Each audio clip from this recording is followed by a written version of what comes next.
Fala pessoas, tudo bem? Então, hoje, avançando no sistema nervoso, nós vamos falar exclusivamente sobre uma pequena porção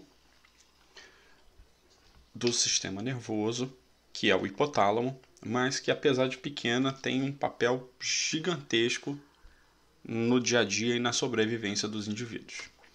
Bom, só que antes disso, é importante a gente entender alguns conceitos, tá? Então, quando a gente fala em motivação, o que seria motivação? Tá? Para o leigo, né, o motivado é a pessoa que está disposta, né, a fazer alguma coisa. Estou disposto a estudar. Tá? Bom, no aspecto geral, quando a gente fala em motivação aqui, é a busca por uma necessidade ou algumas necessidades que o organismo possui para que o indivíduo consiga manter-se vivo, para garantir sua sobrevivência. Tá? Quando e por que você se sente motivado neste aspecto? Essa motivação ela é decorrente de algum, aspas, desequilíbrio que ocorre nas condições mínimas à sobrevivência do sujeito. Então, por exemplo, se você está num jejum, né, um intervalo entre refeições muito grande, muito provavelmente a oferta calórica no seu organismo circulante está baixa. Então, essa situação hipocalórica, ela pode sinalizar, ela tende a sinalizar no sistema nervoso, isso informa o hipotálamo, e o hipotálamo ele vai disparar uma série de sinais que vai te, entre aspas, induzir a um comportamento motivado, que é procura por alimentos, certo? Então, a motivação no aspecto fisiológico da coisa nada mais é do que uma sinalização do hipotálamo induzindo você a realizar algum tipo de atividade, como beber água, comer, procurar aquecer o corpo, tá? E por aí vai indo. Tá? Dentre os comportamentos motivados, tá? Nós temos duas categorias. Os comportamentos homeostásicos e os comportamentos hedonísticos. Os homeostásicos são aqueles por necessidade fisiológica, são induzidos de via autônoma, que vão levar você a, pelo ressecamento da boca, redução da produção de saliva, a beber água. Tá? Existem os hedonísticos, aqueles por busca por prazer. Não é porque você está caloricamente satisfeito que você vai parar de comer uma coisa que lhe seja muito gostosa e saborosa porque você quer continuar comendo. Tá? Bom, esse mecanismo ele é um mecanismo extremamente complexo e interessante que ele envolve tanto uma via neural quanto uma via endócrina. Tá? Então a regulação ela vai se dar através do disparo de neurônios, através do início da rota hipotalâmica, e isso, obviamente, como é muito importante, dispara para diferentes áreas do córtex, produzindo a ativação de circuitos diversificados, tá? Através de sinapses diretas. Tá? Desculpe. Esse sinal ele pode se multiplicar como um efeito de cascata dentro do sistema nervoso, ou ele pode acontecer também através da liberação de neurotransmissores que vão ganhar a corrente sanguínea e, consequentemente, vão atuar em diferentes alvos. Nesse caso, esses neurotransmissores vão funcionar como moduladores hormonais. Bom, de maneira geral, quando a gente fala em homeostase, a gente está falando em 3 elementos centrais. Tá? A regulação central do organismo ela vai se dar através de um sistema de controle térmico, tá? Um controle de temperatura adequado para funcionamentos metabólicos coerentes, um controle hidrossalino, tá? De nível de água e sais minerais, muito envolve a pressão arterial e também a atividade renal, como a gente já discutiu um pouco, as questões que envolvem o sistema de reabsorção de sais e reabsorção de água, Tá? E o controle energético, controle calórico, através da oferta de nutrientes, né? Através dos nutrientes e, consequentemente, as suas calorias. Tá? Esses 3 elementos que vão controlar, que são as bases centrais do tripé da homeostasia, é preciso a gente entender que o sistema ele é dinâmico, tá? Ele não é estático, tá? Não é um elemento único. A temperatura do seu corpo não tem que ficar o tempo todo 36,7 graus Celsius. Tá? A temperatura do nosso corpo ela oscila durante o dia. Ela baixa um pouco, ela sobe um pouco. E baixar um pouco não quer dizer que você está em hipotermia. E subir um pouco não quer dizer que você está febril ou com febre. Tá? Mas se você passa desses limites, sim, você pode entrar na hipotermia e você pode entrar na hipertermia, que vai resultar em um estado febril, um característico infeccioso por aí. Tá? Então, é preciso entender que existem oscilações ao longo do dia. A gente não oscila a oferta de calorias, então a gente oscila também os outros elementos. Tá? E os elementos, a ativação, a sinalização, essa sinalização recebida, ela sempre é uma sinalização sensorial, a leitura do ambiente. E nesse caso, tende a ser do ambiente externo ou interno. Certo? Como é que eu leio o ambiente externo? Pela ativação dos receptores de temperatura, os termorreceptores. Tá? Eu faço a ativação dos receptores relacionados ao calor e ao frio, por exemplo. E isso me permite fazer uma leitura para que haja um ajuste de comportamentos para conservação de calor no corpo ou para, aspas, eliminar calor. Tá? Então, é a mesma coisa para as calorias. Tá? Então, ofertas de nutrientes e tudo isso vai sendo sinalizado e vai mostrando, vai ativando uma resposta comportamental que vai levar a um ato motivado. Seja um ato homeostásico, parar de comer ou continuar, aumentar a procura por alimento, tá? Ou o ato hedonístico, que é o ato prazeroso. Aí nesse caso aqui é um ato consciente, você faz se você quiser. E consequentemente isso resulta em níveis instintivos ou consumatórios. Instintivo é aquele que está relacionado a um aprendizado, tá? Então o consumo, você aprende a realização da tarefa em consequência do comportamento motivado, e consumatório, que é a ação consequente do processo. Tá?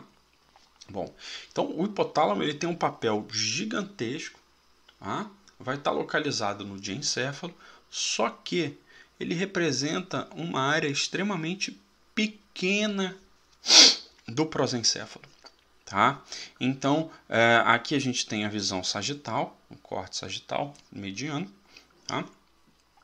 E aqui a gente tem a visão inferior, só que essa visão inferior ela está recortada. Tá? Porque aqui onde não tem recorte, você tem a presença da hipófise e da comunicação entre a hipófise e o hipotálamo, entre a hipófise e o hipotálamo, que é o infundíbulo, tá? Desculpa, estava tocando no quiasma aqui. Bom, então, se é uma estrutura que ela é complexa e ela é importante para uma série de sinalizações, ela vai possuir muitas conexões, seja conexões aferentes, ou seja, de informações que chegam para ela interpretar, ou para eferências, com sinais executores que ela envia para ativar rotas para fazer A ou deixar de fazer A, e por aí vai indo. Tá? O hipotálamo ele representa uma importante área do sistema nervoso central para controle e processamento primitivo de atividades. Tá? Bom, alguns dos referentes principais: o fórnix, que vem do hipocampo; o trato amídalo fugal, que vem da amígdala neural; o feixe prosencefálico medial, que vem do prosencéfalo; o fascículo longitudinal dorsal do tronco encefálico; e o trato retinotalâmico, que vem da própria retina. Tá? Eferente, para onde ele dispara? Através do trato mamilotalâmico para o tálamo; o trato hipotálamo hipofisário para a própria hipófise; o trato túbero-infundibular via estrutura infundíbulo para baixo, na hipófise. Para o fórnix, para os núcleos eferentes, né, executores da coluna intermédia lateral da medula e os próprios núcleos do tronco, ou seja, ativação do sistema nervoso autônomo. E essas rotas todas eferentes vão contribuir com o quê? Regulação do funcionamento de todo o sistema nervoso autônomo, regulação do sistema endócrino todo também, tá? Então, as gônadas, a tireoide, as suprarrenais, tudo isso é regulado por esse cara, tá? É pelo hipotálamo, não é pela hipófise. A hipófise é regulada pelo hipotálamo.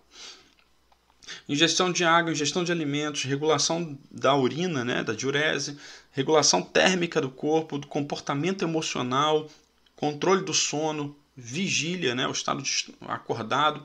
Então, são muitas funções. Sem falar do papel reprodutivo, que não está aqui porque não faz parte da homeostase, mas é essencial para a perpetuação dos indivíduos, e a gente vai ver no final dessa aula.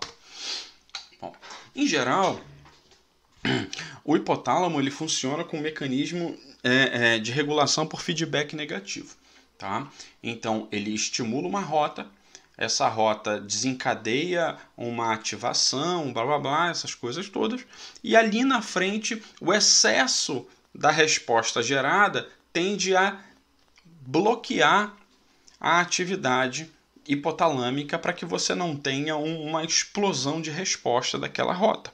A gente viu isso quando a gente estava falando sobre regulação hormonal dos hormônios sexuais, tá? E aqui nesse nosso exemplo a gente pode ver de novo. Então, por exemplo, o hipotálamo, recebendo sinalizações principalmente de oferta calórica, oferta de nutrientes e tudo mais, ele tende a liberar o TRH, hormônio regulador de tireotropina. Tá? Esse hormônio ele vai estimular a hipófise anterior, logo abaixo, a gente vai ver esse sistema daqui a pouquinho, vai estimular as células lá. Como que estimula? O hormônio se liga no alvo receptor, o receptor é ativado e pá. No caso, o IPA aqui estimula a hipófise anterior a liberar o TSH, que é o hormônio estimulante da tireoide. O TSH ele ganha corrente sanguínea e vai estimular a tireoide a liberar os hormônios T3 e T4. Triodotironina, tiroxina. Tá? Bom, você nota aqui a diferença da gordura das setas, né? O T3 ele representa em torno de 5, 6% da secreção dos hormônios tireoidianos dessa via. Tá? O T4 representa em torno de 94%. Isso dessa via metabólica. Lembra que tem a calcitonina também no metabolismo da atividade óssea, que não entra nessa regulação. Então, a tireoide vai, por estímulo do TSH, liberar T3 e T4. Certo? T3 e T4 vão ganhar corrente sanguínea e vão ter os efeitos esperados desses hormônios, principalmente o T4. São o quê? Hormônios que estimulam a atividade anabólica do metabolismo, tá? Ou seja, síntese de proteínas, divisão celular, principalmente por mitose, aumento da atividade medula óssea, tá? Atividade de reparo tecidual, recuperação de células, produção de novas organelas. Então, a atividade aqui ela só está acontecendo porque chegou uma sinalização no hipotálamo de que há um aumento da oferta de nutrientes na corrente sanguínea e que isso pode ser utilizado para melhoria, benfeitoria e sobrevivência do indivíduo. Os níveis mais elevados de T3 e T4 inibem a hipófise de liberar o TSH, ou reduzem, né, o efeito, e inibem ou reduzem o efeito do hipotálamo de liberar TRH. E aí você tem um mecanismo, por quê? Porque se eu tiver uma chuva de TRH e uma chuva de TSH, a hipófise vai liberar uma quantidade absurda de T3 e T4, e como esses caras são os executores, principalmente o T4, a atividade metabólica vai bater no teto, você vai consumir muito mais calorias e de repente o que era muito agora é nada. Tá? Então esse mecanismo de feedback negativo ele é importante. Quando os níveis de T3 e T4 diminuem, porque são hormônios, e como todo hormônio tem uma meia-vida, vai sendo degradado, A sinalização de bloqueio vai deixando de acontecer e se houver oferta elevada de nutrientes que informe pelas vias aferentes o hipotálamo, ele vai voltar a liberar o TRH, que vai estimular o TSH e a história toda se repete. Tá?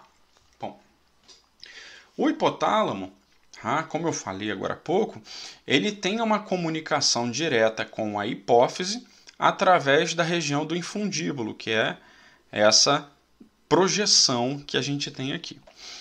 A hipófise, ela é regulada pelo hipotálamo e ela vai ser dividida em duas porções. A hipófise anterior, que é a adenohipófise, e a hipófise posterior, que é a neurohipófise. Diferença importante, e a gente vai ver detalhe daqui a pouco. A neurohipófise, ela tem esse nome porque, na realidade, os neurônios do hipotálamo, eles têm prolongamento axonal, que atravessa o infundíbulo e forma a rede sináptica na neurohipófise. Então, na hora em que esses neurônios hipotalâmicos eles são excitados, sofrem potencial de ação, a neurohipófise, na porção, vai liberar esses neurotransmissores. Tá? E esses neurotransmissores, como vão ganhar corrente sanguínea, eles vão funcionar como hormônios, tá? Que no caso são a ocitocina e a vasopressina. Tá? A vasopressina que a gente já viu quando a gente estava estudando renal, que é o hormônio antidiurético, aquele que aumenta drasticamente a reabsorção de água no duto coletor dos néfrons. Por outro lado, quando a gente fala em adenohipófise, o efeito é diferente. A via não é neural, a via é mais hormonal. Os hormônios os neurônios hipotalâmicos, quando excitados, sofrem um potencial de ação e liberam neurotransmissores que vão funcionar como hormônios que a gente vai chamar de hormônios reguladores ou de fatores reguladores. Depende do livro que você está lendo. Tá? Bom, esses hormônios reguladores, eles vão ser liberados pelo hipotálamo, vão ganhar o sistema vascular próximo aqui e vão alcançar a hipófise. Alcançando a hipófise anterior, a adenihipófise, esses hormônios reguladores vão estimular a adenihipófise a liberar os seus hormônios, como eu falei agora há pouco. O hipotálamo libera o TRH, a hipófise é estimulada e libera o TSH. Tá? Então é um sistema que é diferente do sistema neurohipofisário. Tá? Então vamos ver um exemplo. Tá? Então, na hipófise posterior, que é o sistema neurohipofisário, os neurônios hipotalâmicos eles são classificados como células magno de grande, né, magnocelulares. Essas células elas projetam os seus axônios e, quando são excitadas, vão liberar o neurotransmissor. No caso aqui, o neurotransmissor é a vasopressina, é o hormônio antidiurético, o ADH.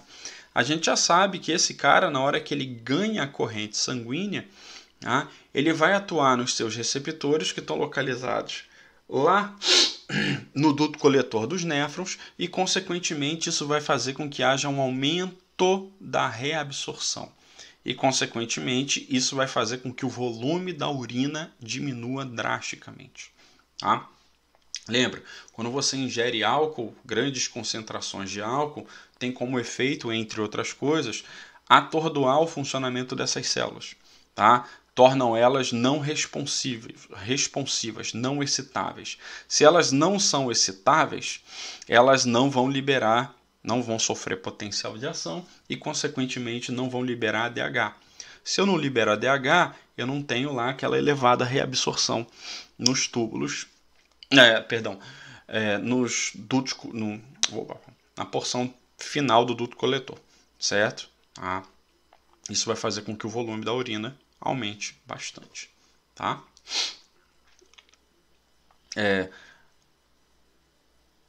Aqui está só repetindo o sistema, tá? Então, o ADH liberado pela neurohipófise alcança os rins e vai estimular o mecanismo de reabsorção de água, tá? Ao mesmo tempo, tá? Eles podem contribuir também com a ativação do sistema de liberação de renina. A gente viu que a renina ela estimula o angiotensinogênio a ser clivado para liberar a angiotensina, e a angiotensina 1, e a angiotensina 1 ela vai atuar na reabsorção de água e sais, através da alteração do estado vascular, com vasoconstrição, ou seja, o efeito indireto, e ela, por ação da enzima conversora de angiotensina, pode ser convertida em angiotensina 2, que também vai atuar nos rins com mecanismos de reabsorção ou vai atuar sobre a pressão arterial. Quando essa atividade ela é regulada, a presença principalmente da angiotensina 2 sinaliza no sistema nervoso central e informa que o evento, a pressão está regularizada, o controle osmótico está regularizado, e isso pode gerar uma resposta hipotalâmica no sentido, cessa a liberação de ADH, porque senão a pressão arterial ela pode diminuir demais, ou ela pode aumentar demais, dependendo da condição e da segurança que está sendo avaliada. Por outro lado, a hipófise anterior, através de células parve ou parvocelulares, que se a magno é grande, a parvo são menores.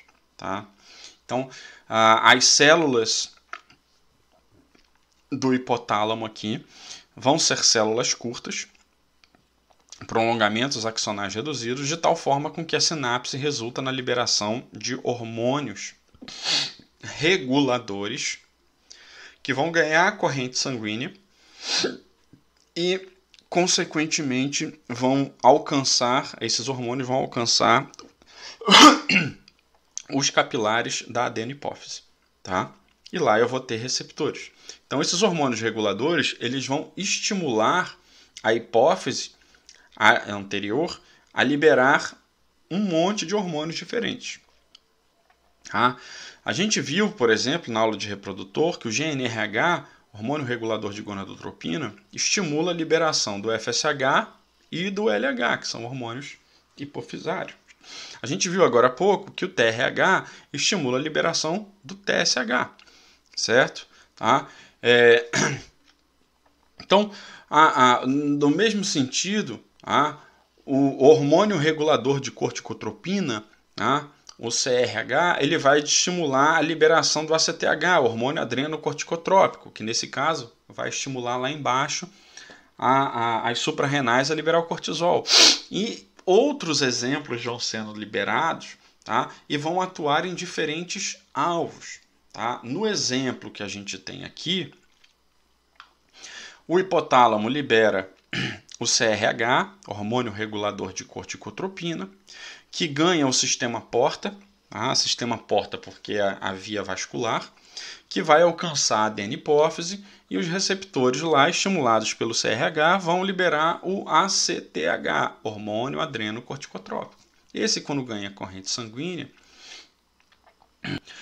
alcança receptores na suprarrenal e pode estimular essa suprarrenal e liberar cortisol.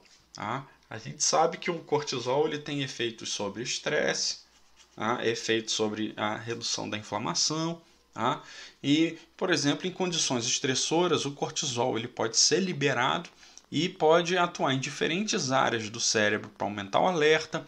Ele pode estimular o fígado a aumentar a oferta de glicose pela quebra do glicogênio para que a glicose aumente na corrente sanguínea. Ele pode ter efeito sobre a pressão arterial, e uma série de outras funções. Então, esse mecanismo ele é todo regulado a partir da informação que chegou no hipotálamo. Então, se você toma um susto, tem a amígdala neural disparada, essa sinalização de alerta chega no seu hipotálamo, essa via provavelmente vai ser acionada. Então, de maneira geral, o hipotálamo ele vai funcionar como um sistema integrador de informações que vêm de estímulos externos, como ver alguma situação crítica, tá? Ouvir algo, tá?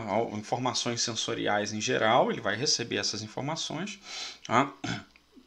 Ou de mecanismos de ajuste interno, tá? Por sinalizadores de oferta de calorias, água e sais e por aí vai indo. Tá?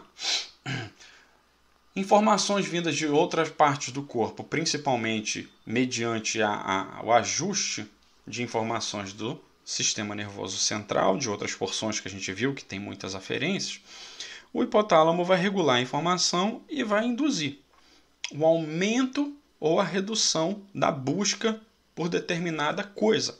Ou seja, vai ser o ajuste de integração e interpretação que vai levar você a aumentar ou reduzir o comportamento motivado por alguma coisa. Então, procurar alimento, procurar água, reduzir a busca de alimento, ir fazer xixi. Tá? Então, essa sinalização espalhada vai motivar o sujeito a realizar um determinado comportamento. Tá? Quando esse comportamento é executado, isso pode fazer com que a variável seja controlada. Você saciou a sua necessidade calórica uma vez que você comeu. Você saciou a sua necessidade hídrica porque você ingeriu. Tá? Então, uma vez controlada a variável, os receptores sensoriais, eles vão informar o hipotálamo de que aquela demanda foi suprimida. E na hora em que ele sinaliza isso, reduz o padrão de busca, reduz a ativação e reduz o comportamento motivado. Se você faz por via motivado é homeostásico. Se você faz por hedonístico, aí é gula, é outra necessidade. Tá? Então, de maneira geral, a regulação homeostásica ela tem como função o controle energético, tá? Então, através da leitura de nutrientes circulantes, tá? Da oferta, não importa se são monossacarídeos, se são ácidos graxos livres, né? Na forma principalmente de triglicerídeos pelos transportadores, ou através de cetonas, tá? Como agentes de redução do metabolismo. Então, essa sinalização toda, ela vai informar no hipotálamo se você tem uma oferta elevada de calorias ou se isso é reduzido. Toda essa sinalização vai permitir com que dentro lá do sistema de ajuste você tenha uma detecção de saciedade ou fome. Se você tem saciedade ou fome, obviamente, são situações antagônicas, as respostas hipotalâmicas, as ativações vão ser diferentes para que você aumente a oferta.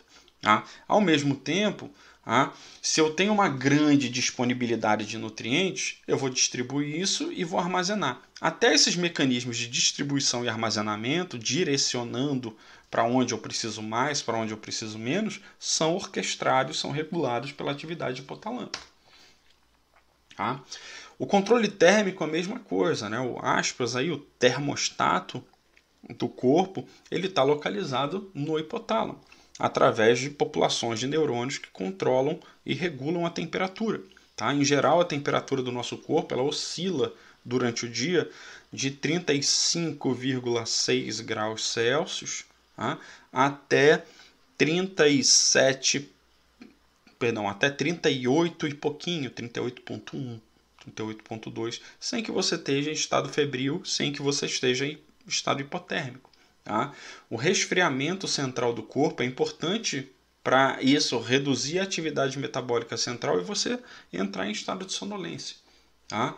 Então, isso não quer dizer que você está morrendo de hipotermia. Tá? Então, ao longo do dia, em condições normais de repouso, a temperatura ela vai oscilando. Certo? Tanto é que a maneira correta da gente medir a temperatura do nosso corpo é como? Você pega lá aquele termômetro e coloca ele, se você tem o termômetro comum, você coloca ele na boca, em cima da língua, lá no fundo, certo? Porque vai estar próximo ao hipotálamo, certo? E vai estar numa região central do corpo, Tá? Lembra que o ponto central do corpo é onde a temperatura ela tende a ser mais elevada do que outras partes, porque é onde a atividade metabólica é mais intensa. Hoje a gente tem os leitores infravermelhos que fazem a medida na testa, certo? Que fazem a medida na cabeça, né? Por quê? Porque é onde o calor está mais concentrado. Tá? Em tempos de pandemia, onde a pessoa mede pelo pulso, mede por outras coisas, porque a radiação vai destruir o seu cérebro. Tá? Isso é estúpido. Porque a temperatura periférica do corpo ela tende a ser mais baixa do que a temperatura central na maior parte do dia, certo?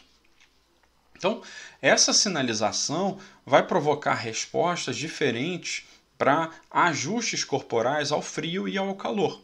Obviamente, você tem mudanças metabólicas, mudanças de atividade e também mudanças comportamentais. Se você está passando calor, que nem eu estou agora, porque o ar-condicionado faz barulho na hora que está gravando, eu tenho que desligar tudo.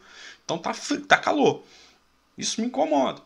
Se em outras condições, eu ligaria o ar-condicionado, ou seja, um comportamento. Eu detecto a presença, estou suando, então vou mudar. Como que eu mudo? Tomo um banho frio, ou então ligo o ar-condicionado e faço alguma coisa nesse sentido. Tá? Se você tem frio, as respostas vão ser outras, certo? Então, eu falei agora há pouco que os hormônios da tireoide, eles são hormônios que aumentam a atividade metabólica, não é isso? Então, no frio, a atividade tireoidiana tende a aumentar. Por quê? Porque aumenta a atividade metabólica. Se aumenta a atividade metabólica, gasta caloria. Se gasta caloria, gera calor. Se gera calor, aquece. Provoca tremores musculares, aumenta a atividade do metabolismo lipídico para queimar calorias, provoca vasoconstrição, principalmente a vasoconstrição periférica, não é isso? Lembra vasoconstrição na pele, a gente fica pálido, né? Aumenta a pressão arterial. Enquanto que na resposta ao calor você tem um outro padrão de respostas, certo? São outras vias que são estimuladas, lembrando, vias autônomas e também vias que induzam uma motivação comportamental sua. A mesma coisa vai acontecer na regulação hidrossalina.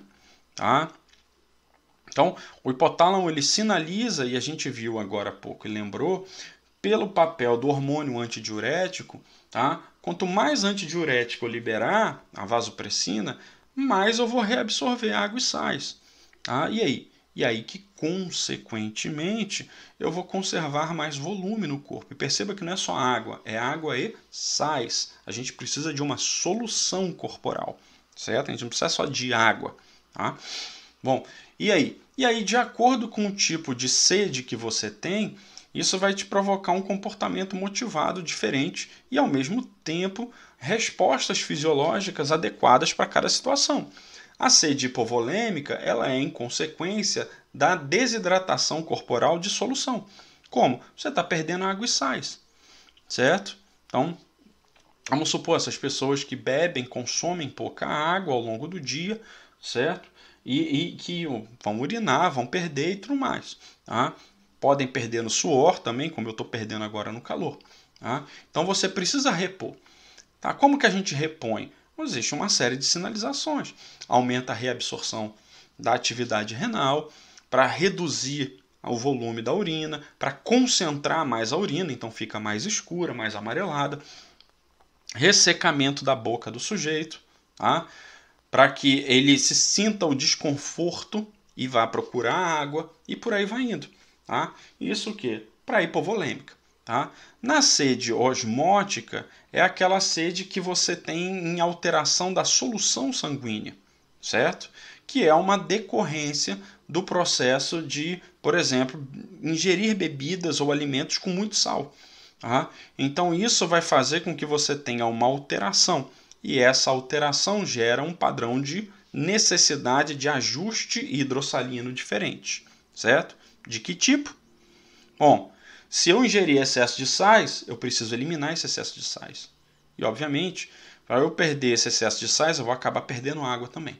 Então, a resposta vai ser diferente. Tá bom? Bom, vamos voltar aqui. Tive que dar uma pausa, cumprir uma missão. Estamos de volta. Então, bem no finalzinho, como eu tenho falado algumas vezes, o hipotálamo também contribui para a regulação do comportamento reprodutor. Tá? Como a gente viu na aula de reprodução, o hipotálamo ele é a estrutura matriz, né, chefe, que libera o GNRH, né, o hormônio regulador de gonadotropina, e por sua vez vai disparar toda a via da fertilização, né, liberando o FSH, ICSH, LH e por aí vai indo. E tem um mecanismo de feedback negativo devido aos hormônios gonadais, né, da testosterona, o estrógeno e a progesterona. Bom, então a regulação da indução do que a gente chama de impulso reprodutor, que dispara principalmente a partir lá da maturidade sexual dos indivíduos. Vou beber água.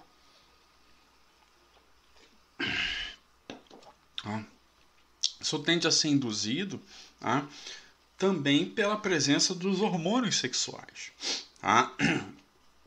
E isso provoca uma série de alterações no corpo do indivíduo que tendem a levar ao preparo, vamos chamar assim, entre aspas, da busca pelo parceiro reprodutivo.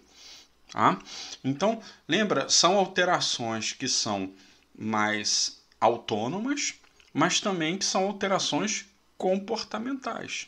Tá? É engraçado quando a gente vê lá a criança, né, e tudo mais, como interage, né, menino com menina, brinca, que isso, que aquilo. E aí depois, na hora em que amadurece mais, né, de acordo com o interesse sexual de cada um, como que começa a se comportar diferente. E esse comportamento diferente, ele é resultante da forma com que há a atração por aquele parceiro em potencial. Então, a sinalização, o agente disparador hipotalâmico, ele vai induzir uma série de modificações comportamentais e fisiológicas no sujeito que vão dar os indicativos, os indícios, né, os sinais de interesse reprodutivo. Não importa se é cachorro, se é gato, se é peixe, ou se é gente. As vias centrais, elas são muito bem conservadas. Então, na hora em que a gente vê lá que o cachorro está interessado na fêmea que está no cio e tudo mais, ela faz a escolha, levanta o rabo e tudo mais. A gente sabe, na hora em que você tem interesse num parceiro, numa parceira, da forma com que ele te olha ou ela te olha, não importa se é um comportamento homossexual, se é heterossexual, não importa. O que importa é a atração. Se o sujeito tem atração e a atração é correspondida, a gente sabe na forma com que as pessoas elas se olham, se tocam, se comunicam. É engraçado ver isso principalmente em adolescente. Que adolescente é um bicho besta, está aprendendo ainda as coisas, então é mais fácil observar o que você cometia de erro olhando o erro dos outros. Então é o que? Se encolhe todinho, força o braço para mostrar a musculatura, olha, faz aquele charme, entorta a cabeça, sei lá. Então todas essas questões, elas são atos comportamentais que são estágios pré-copulatórios, para aproximação do parceiro.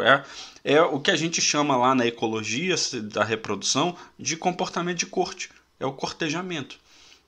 É a ave que voa ao redor, que pega objetos de determinadas cores para apresentar para a fêmea, que voa mostrando habilidade. É a fêmea de determinada espécie de peixe lá que é atraída pelo macho que tem a cor laranja, a cor metálica, só que ao mesmo tempo esse sujeito é aquele que chama mais a atenção do predador. Então tem toda uma série de características, né, disposições, que elas são agentes de exposição, de indução de um disparo reprodutivo que começa no hipotálamo. Tá? Então, a sinalização química da coisa também, tá? O cheiro, o odor do parceiro, seja um odor natural que o sujeito emite, ou no nosso caso um perfume também, que pode ser característico de uma determinada pessoa. Então, todas essas questões, elas disparam um impulso à busca. Tá? Então, aumenta a frequência cardíaca, aumenta a atividade que vai levar, por exemplo, a vasodilatação do pênis ou do clitóris, tá? E isso vai provocar ereção, entumecimento. Tá? Então, todas essas sinalizações, elas são indicativos de estágio de interesse reprodutor. Tá? Então, tá? E, obviamente, isso é potencializado pelo efeito do feedback. Então, nesse caso aqui, o reforço é pelo um feedback positivo. Quando o sujeito ele tem um retorno daquela expectativa que ele está criando, tá? O feedback de reforço vai potencializando a resposta, que pode resultar na realização do ato sexual, tá? O ato que é a consequência do processo reprodutivo. Tá? Então, o pico sexual, que é caracterizado pela ocorrência de orgasmos, né, ele resulta no estágio de êxtase, a sinalização máxima da resposta hipotalâmica da coisa, e, consequentemente, isso dispara sensação de prazer. Tá? Então, vai ativar áreas relacionadas ao sistema mesolímbico de emoção, que a gente vai discutir um pouquinho em outra aula, e isso vai associar uma sensação gostosa, favorável, de prazer com aquela experiência. Daí a questão que envolve a repetição. Tá? A grande diferença está em homens e mulheres. Tá? Em homens, após a ocorrência do orgasmo, existe um intervalo de tempo, tá, em que o cara entra no repouso, que é o chamado período refratário. Tá? Então é aquele período em que você tem a redução do entumecimento do pênis, tá? O estado erétil ele reduz, tá? Você tem redução de fluxo, uma atividade mais de relaxamento do corpo, certo? Enquanto que em mulheres isso não acontece. Tá? A mulher não tem período refratário. Tá? No homem o período refratário ele vai variar, tá? De acordo com o impulso, a complexidade da sinalização. Tá? Isso pode durar, em média, 40 minutos, mas em algumas situações ela pode levar 20 minutos ou menos. Tá? Então, em mulheres, esse período refratário ele não acontece. Tá? Por isso que mulheres elas podem ter orgasmos consecutivos, contínuos, de acordo com a resposta do impulso dela, enquanto que em homens isso não é possível. Certo? Um homem que diz que, aspas, dá duas sem tirar de dentro, a clássica frase do machista, é um mentiroso, a não ser que a segunda seja xixi, certo? Tá? E aí, consequentemente, após o ato sexual, você tem a resposta, o efeito pós-cópula, né? Que é uma consequência de uma redução da atividade hipotalâmica. Tá bom? Esse é um tema que ele é bastante interessante de ser explorado, mas devido ao nosso tempo, a gente só fica só na superfície do tema. Bom, e por fim aqui a gente tem uma imagem central que descreve as questões hipotalâmicas reguladas de acordo com o tipo de sinal recebido.